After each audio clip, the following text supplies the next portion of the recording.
आज शाम का खाना खाने के बाद मैं सख्त थकी हुई थी। दिल कर रहा था कि मैं बिस्तर पर गिरकर अभी सो जाऊं, मगर अपने शौहर की बात सुनकर मैं चौंक उठी। वो कहने लगे कि आज तुम शाम के खाने पर एहतमाम कर लेना। आज मेरे दोस्त रात को हमारे घर आ रहे हैं और वो आज रात यहीं पे खाना खाएंगे। अपने शौहर की बात सुनकर मैं गुमसुम होकर रह गई थी। थकन के मारे बुरा हाल हो रहा था। मुझे ऐसा महसूस हो रहा था जैसे मैं पूरा दिन मुशक्कत करती रहूं, जबकि मैंने आज इतना काम भी नहीं किया था। शायद रोज काम करने से सब खवातीन का ही यही हाल होता है कि वो थकन से चूर चूर हो चुकी होती हैं। और मेरा दिल बिल्कुल भी नहीं कर रहा था कि मैं अपने बिस्तर से बाहर निकलूं, मगर जानती थी कि अगर जरा सी भी कमी पेशी हो गई तो मेरे शौहर मेरा बिल्कुल भी लिहाज नहीं करेंगे और वो अपने दोस्तों के सामने ही सुना देंगे। तभी मैं किचन में आ गई थी। मेरे शौहर और उनके दोस्तों को बीफ पुलाव और आलू के पराठे बहुत पसंद थे। सबसे पहले मैंने चूल्हे पर बीफ पुलाव बनाने के लिए रख दिया था और आलू उबालने रख दिए थे। फिर आटा गूंदने लगी थी ताकि खाने के टाइम जब मैं उठूं तो तमाम चीजें वक्त पर तैयार हो चुकी हों। और फिर बर्तन भी मैंने अभी धोने का इरादा कर लिया था। उसके बाद जब मैं अपने कमरे में आई तो बिस्तर पर गिरते ही सो गई थी। मुझे कुछ होश नहीं था मैं कहाँ पे हूँ। उनके दोस्त हमारे घर में आ चुके थे और इस वक्त वो सब लोग ड्राइंग रूम में थे। मैं जानती थी कि अब इन सबको रात तक जागना होना था। मुझे नाश्ते के वक्त जागने की कोई टेंशन नहीं थी। मेरे शौहर ही रोजाना मुझे नाश्ते टाइम जगाया करते थे। अब मैं बेफिक्र होकर सो गई थी और फिर मेरी आंख अपने शौहर के झंझोड़ने पर ही खुली थी। नाश्ते का वक्त हो चुका था और मैं जल्दी से अपने बिस्तर से उठी। अब मैं किचन में उन सब के लिए नाश्ता बना रही थी कि वो सब लोग बाहर लॉन्च में बैठे और वहीं पर मैंने उनके लिए नाश्ता लगा दिया था। वो बात बात पर चुटकुले छोड़ते जोर जोर से हंसते और इस दौरान मुझे भी मुखातिब करते। मैं थकन के मारे उनकी हाँ का जवाब हाँ में दे रही थी, मगर मुझे इस किस्म के लोग बिल्कुल भी पसंद नहीं थे और अपने शौहर के ये दोस्त मुझे एक आंख भी नहीं भाते थे। मैं अक्सर उनसे कहती थी इन लोगों से फासले पर रहे, इन लोगों की सोहबत अच्छी नहीं है। जब भी मैं उन्हें ऐसा कहती थी वो हमेशा गुस्सा हो जाते और मुझे कहते कि तुम ना जाने क्यों मेरे दोस्तों के पीछे पड़ी रहती हो। और अब जब वो मेरे शौहर के साथ रोमानी अंदाज में बातें कर रहे थे, उनकी गुफ्तगू सुनकर मैं शर्म से पानी पानी हो गई थी। मैं उनकी गुफ्तगू का मिजाज समझ चुकी थी। वो दर पर्दा मेरे बारे में मेरे शौहर को छेड़ रहे थे और मेरे शौहर भी हंसी मजाक में उन सब बातों को एंजॉय कर रहे थे। और ये मेरे लिए हैरत की बात थी कि कोई मर्द अपनी बीवी के बारे में किसी दूसरे मर्द से मजाक में भी ऐसी बात कैसे बर्दाश्त कर सकता है, चाहे वो उसका कितना ही करीबी दोस्त ही क्यों ना हो। मगर शायद उन लोगों के आपस में बहुत ज्यादा बेतकल्लुफी थी और सभी एक दूसरे को इस तरह से ही छेड़ रहे थे। मैंने जल्दी से उन लोगों के सामने नाश्ता रखा और फिर खुद अपने कमरे में आ गई थी और मैं फिर से सो गई थी, क्योंकि दिन को मुझे सोने की आदत ही नहीं थी। दिन को सो जाती तो मेरी तबीयत खराब हो जाती थी। मेरे शौहर मामूल से जल्दी जाने लगे थे और फिर शाम को भी वो जल्दी ही वापस आते थे। जाते वक्त उन्होंने मुझे कभी भी नहीं उठाया था। मैं फिर उनके जाने के बाद अपनी मर्जी से उठी और घर के काम काज करती रहती थी। आज भी जब वो चले गए तो मैं अपने कमरे में सो रही थी। एक अजीब सा एहसास से मेरी आंख खुल गई। वह एहसास किसी के देखने का था, किसी की नजरों की तपश का था। मुझे सोते भी यूं महसूस हो रहा था जैसे कोई मुझे घूर घूर कर देख रहा हो। और जब मैंने अपनी आंख खोली तो मेरे शौहर के दोस्त मेरे सामने खड़े थे और वो सब मुझे बेबाक नजरों से देख रहे थे। मैंने जल्दी से अपने वजूद को दुपट्टे में छुपा लिया था। मुझे किसी अनहोनी का एहसास हो रहा था। तभी ये देखकर मुझे अपने हाथों पैरों से जान निकलती हुई महसूस हो रही थी। एक एक करके वो मेरी तरफ बढ़ने लगे और फिर उन लोगों ने, मेरा ताल्लुक इस तबके से है जहाँ पर सब लोग मेहनत करके खाने के आदी थे। मेरे अबू मजदूर आदमी थे, माँ लोगों के कपड़े सिलाई करती थी और बड़ी बहनें भी अम्मा के साथ मिलकर ये काम करती थी। अम्मा ने अपना ये हुनर मेरी बहनों में भी मुंतकिल कर दिया था। चूंकि मुझे इस सब चीजों का कोई शौक नहीं था, मैं हमेशा से ही ऊंचे ख्वाब देखने की आदी थी। मेरा हमेशा से ही ये ख्वाब था कि मैं पढ़ लिख कर कुछ बन जाऊंगी और फिर मुझे ये छोटे मोटे काम करने नहीं पड़ेंगे। जब भी मैं अपने ख्यालात का इजहार अपनी बहनों और अम्मा के सामने करती तो मुझ पे वो गुस्सा करती। मुझे कहती کہ انسان کو اپنی حیثیت کے مطابق خواب دیکھنے چاہیے۔ اونچی اڑان اڑنے سے انسان منہ کے بل گرتا ہے، اور میں ان کی باتوں کو ایک کان سے سن کر دوسرے کان سے نکال دیا کرتی تھی۔ انہی دنوں میری دونوں بہنوں کا رشتہ آ گیا تھا۔ وہ دونوں بھائی تھے اور دونوں ہی اپنا چھوٹا موٹا کاروبار کر رہے تھے۔ ابو نے معمولی چھان بین کرنے کے بعد ان لوگوں کو ہاں کہہ دی تھی، اور پھر دونوں بہنوں کی شادی بھی ایک ساتھ ہی ہوئی تھی۔ اب گھر میں امی ابو کے ساتھ میں اکیلی ہی رہ گئی تھی، اور اب چونکہ گھر میں اور کوئی نہیں تھا، اس لیے مجھے گھر کے سارے کام کرنے بھی پڑتے تھے۔ اس سے مجھے ہمیشہ یہ فکر ستاتی رہتی تھی، برتن دھونے سے میرے ہاتھ خراب ہو جائیں گے، دھوپ میں کام کرنے سے میری سکن خراب ہو جائے گی۔ یہی وجہ تھی کہ میں کام تو کرتی تھی، مگر ساتھ مجھے اپنی خوبصورتی کا خیال بھی ستاتا رہتا تھا۔ اماں کبھی تو میری بات پر ہنس پڑتی تھی، اور کبھی وہ مجھے ڈانٹتے ہوئے کہتی کہ خدا کا خوف کرو، ایسی باتیں مت کرو، خدا کی لاٹھی بے آواز ہے، ایسا نہ ہو کہ اسے تمہارا غرور برا لگ جائے اور تمہیں اس کی سزا مل جائے۔ مگر میں ہمیشہ خدا سے اچھے کی امید رکھتی تھی کہ میرے لیے بہت اچھے گھرانے سے رشتہ آئے گا، اور پھر ایسا ہی ہوا۔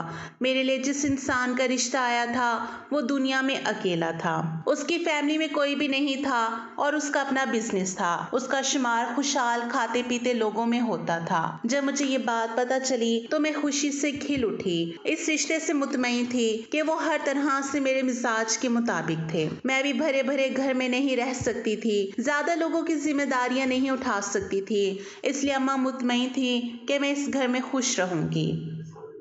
مگر ابو کو اس رشتے کے حوالے سے کافی خدشات تھے۔ ان کا کہنا تھا کہ لڑکا اکیلا ہے، اس میں سنجیدگی نام کی کوئی چیز نہیں ہے، اور اس کے بارے میں سنا ہے کہ وہ لڑکیوں کے پیچھے پڑا رہتا ہے۔ اماں نے ان خدشات کو گویا چٹکیوں میں اڑا دیا اور کہنے لگی کہ ایسے رشتے قسمت والوں کے ملتے ہیں، آپ ذرا اپنی صاحبزادی کے مزاج پہ تو ملاحظہ فرمائیں۔ اماں کی بات سن کر میں مزید ناراضگی سے انہیں دیکھنے لگی تھی،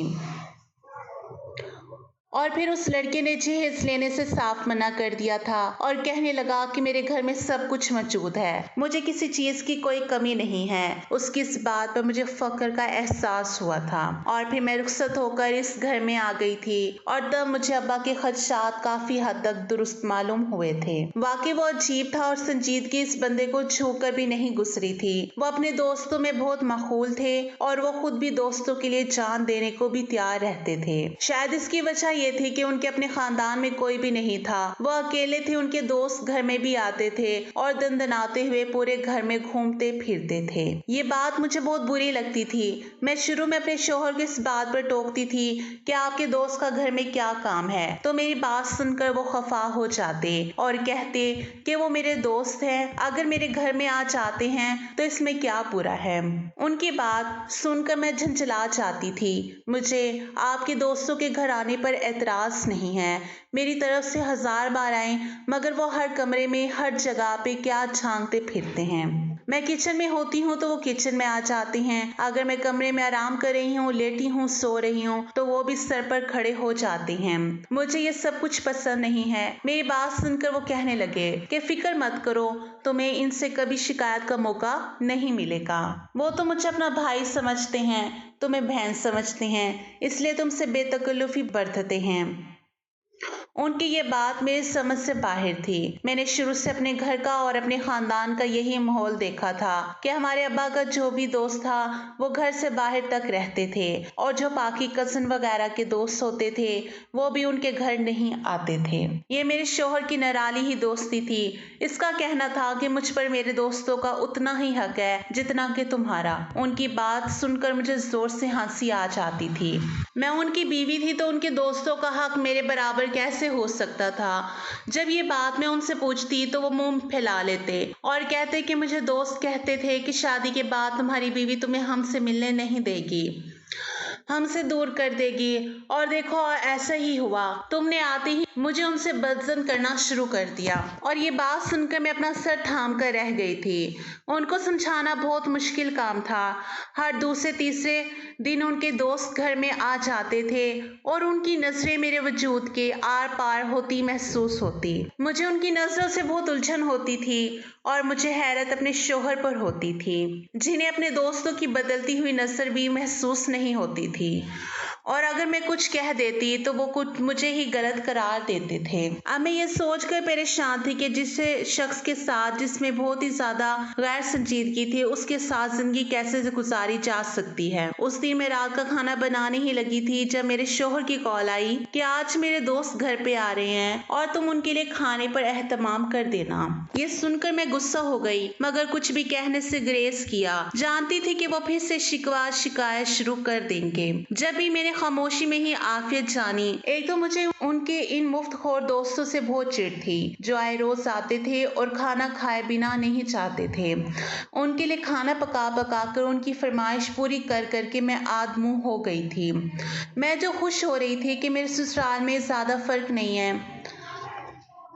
فرد نہیں ہے، مجھے بھرپور سسرال کا کام کاج نہیں کرنا پڑے گا۔ میں اور میرے شوہر ہیں، 2 فردوں کا کام ہی کتنا ہوتا ہے۔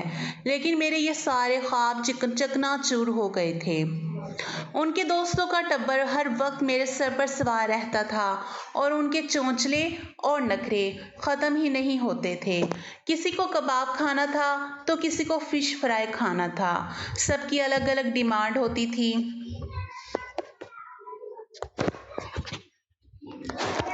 اور میرے شوہر کے دوستوں کو کسی بات کا انکار کرو، شوہر کے دوستوں کے آنے کا ٹائم ہو گیا تو میں پھر ان کے لیے کھانا بنا لیا۔ جب میں روٹی پکا رہی تھی تبھی میرے شوہر اپنے دوستوں کو لے کر گھر میں داخل ہوئے تھے، اور ان کا یہ ایک دوست جو مجھے ایک آنکھ بھی نہیں بھاتا تھا وہ ڈرائنگ روم میں جانے کے بجائے سیدھا کچن میں آ گیا۔ اس وقت میں دوپٹے سے بے نیاز تھی اور بے تکلفی سے مجھ سے باتیں کرنے لگا، مگر اس کی نظریں میرے جسم پر تھی۔ میں نے جلدی سے اپنے وجود کو دوپٹے میں لپیٹ لیا تھا۔ اس کی نظروں سے مجھے سخت الجھن ہو رہی تھی۔ میرا گھبرایا ہوا انداز دیکھ کر وہ ہنس پڑا اور کہنے لگا کہ میرا دوست بہت خوش قسمت ہے جسے آپ جیسی بیوی ملی ہے۔ اس کی آنکھیں اس کا ساتھ نہیں دے رہی تھی۔ وہ زبان سے تو مجھے بھابی کہہ رہا تھا مگر اس کی آنکھوں میں نظر آتی گندگی اور ہوس دیکھ کر میں بکھلا گئی تھی۔ جلدی سے اسے ہٹنے کے لیے کہنے لگی کہ آپ اندر چل کر بیٹھیں، میں بس کھانا لگانے والی ہوں۔ پھر کھانا لگانے کے بعد میں اپنے کمرے میں آ کر بیٹھ گئی تھی۔ اب میں پوری طرح سے پریشان ہو چکی تھی کہ اب میں اپنے شوہر کو اس بارے میں کیسے بتاؤں۔ کھانا کھانے کے بعد میرے شوہر نے چائے بنانے کا کہہ دیا تھا۔ آج میں بہت تھک گئی تھی، میری کمر میں سخت درد ہو رہا تھا، مگر پھر بھی میں ان کی فرمائش پوری کرنے کے لیے کچن میں آ گئی تھی۔ چائے بنانے کے بعد میں ٹرے میں کپ رکھ کر ڈرائنگ روم کے دروازے کے پاس پہنچی تو میں نے اپنے ہاتھ دروازے پر دستک دینے کے لیے بڑھایا ہی تھا جب اندر سے آتی آوازیں سن کر میں اپنی جگہ پر ٹھٹک کر رہ گئی تھی۔ میرے شوہر کے دوست ان کے ساتھ میرے بارے میں جس قسم کی باتیں کر رہے تھے اسے سن کر میں جی جان سے کانپ کے رہ گئی تھی۔ وہ جسم کے خدوخال کے بنا پر میرے شوہر کو چھیڑے تھے اور مجھے ایسے محسوس ہو رہا تھا کہ جیسے میں اتنے لوگوں میں بے لباس ہو گئی تھی۔ مگر تب میری حیرت کی انتہا نہیں رہی جب میرے شوہر کا قہقہہ سب سے زیادہ بلند تھا اور انہوں نے اس گھٹیا مذاق سے بہت ہی زیادہ لطف اٹھایا تھا۔ یہ دیکھ کر میرا غصے سے دماغ گھوم اٹھا تھا۔ میں نے دروازے پر دستک دی اور چائے اپنے شوہر کے حوالے کر کے میں اپنے کمرے میں واپس آ گئی تھی۔ میرا غصہ کسی بھی طور پر کم نہیں ہو رہا تھا۔ مجھے رہ کر ان کے دوست پر غصہ آ رہا تھا جس نے اس قدر گھٹیا بات کی تھی۔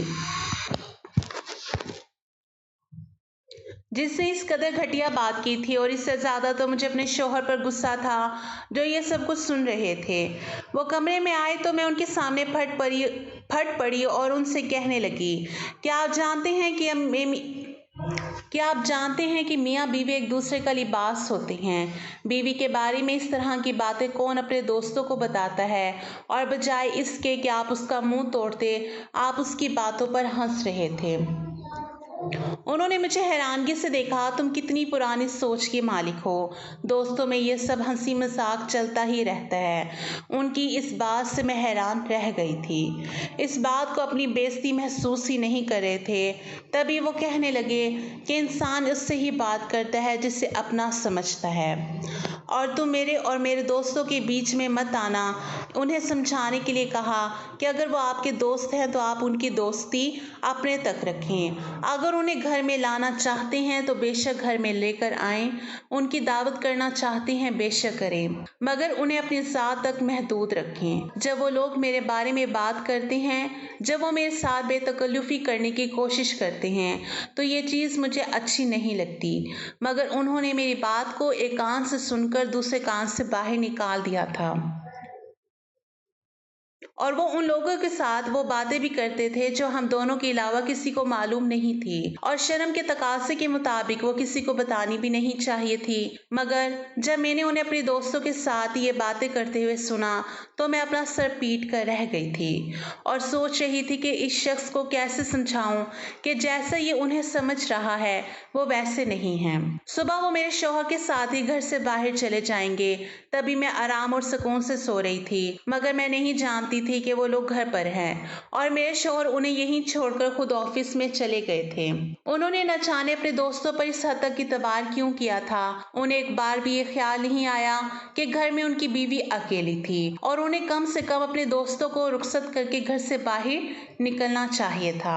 उन्होंने इस बात की परवाह नहीं की और इस चीज का खमियाजा अब मुझे फिर भुगतना पड़ रहा था। उन सब ने मुझे बेलिबास करके मेरी इज्जत लूटी थी। मैं रो रो कर नढाल हो चुकी थी, मेरा बुरा हाल हो रहा था, मुझ में अपनी जगह से हिलने की भी सकत नहीं थी। और तभी मेरे हवासों पर अंधेरा छा गया था और मैं होशो हवास में बेगाना हो गई थी। न जाने कब तक मैं बेहोश रही। जब मेरी आंख खुली तो अस्पताल में थी। मेरे पास ही मेरे शौहर बैठे हुए थे। खिड़की से बाहर रात का मंजर आ रहा था और ये रात तो मेरी जिंदगी में भी उतर आई थी, और इसका मतलब था कि मैं पूरा दिन बेहोशी की हालत में रही थी। जब मैंने अपने शौहर को देखा तो उनके चेहरे पर परेशानी के आसार थे। वो बहुत ही ज्यादा फिक्रमंद लग रहे थे।